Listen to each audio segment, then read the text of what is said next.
সিলেটের ভোলাগঞ্জে পাথর লুটের ঘটনায় ফুঁসছেন পরিবেশবাদীরা।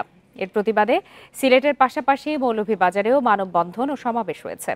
স্থানীয় প্রশাসনের গাফিলতি তদন্তের দাবিও উঠছে। এদিকে বুধবার সাদা পাথর এলাকা পরিদর্শনে গিয়ে দুদকের কর্মকর্তারা জানান, এ ঘটনায় প্রশাসনের কেউ জড়িত কিনা তা নিয়ে খোঁজ শুরু হয়েছে। বান্ডেল থাকলে প্রতি সেনমানিতে টাকা বাঁচবে। বিকাশ সেনমানি বান্ডেল কিনে জিতুন প্রতি লেনদেনে।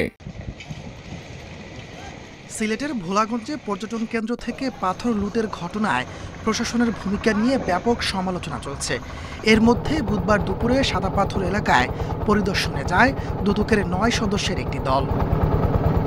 এই দলের নেতৃত্বে ছিলেন দুদকের সিলেট কার্যালয়ের উপপরিচালক রাফি নাজমুস সাদাত। বলে, নির্বিচারে পাথর লুট ঠেকাতে না পারার দায় স্থানীয় প্রশাসনের। পর্যটন কেন্দ্রের এত বড় ক্ষতিতে প্রশাসনের কেউ জড়িত কিনা তা খুঁজে দেখছে দুদক। এখান থেকে তুলে নিয়ে যাওয়া হয়েছে, আত্মসাৎ করা হয়েছে। এই প্রক্রিয়ার সঙ্গে যারা যুক্ত বিভিন্ন স্তরে যারা যুক্ত, আমরা তাদের সবাইকে ফাইন্ড আউট করার চেষ্টা করছি। এদিকে ভোলাগঞ্জে পরিবেশ ধ্বংসের প্রতিবাদে মানববন্ধন করেছে বাংলাদেশ পরিবেশ আন্দোলন। বুধবার বিকেলে সিলেটের কেন্দ্রীয় শহীদ মিনারের সামনে এই কর্মসূচি পালিত হয়। এ সময় প্রশাসনের গাফিলতি খতিয়ে দেখার দাবি জানান কর্মীরা। একই দিন সকালে মৌলভীবাজারে মানববন্ধন ও সমাবেশ করে বিজ্ঞান আন্দোলন মঞ্চ।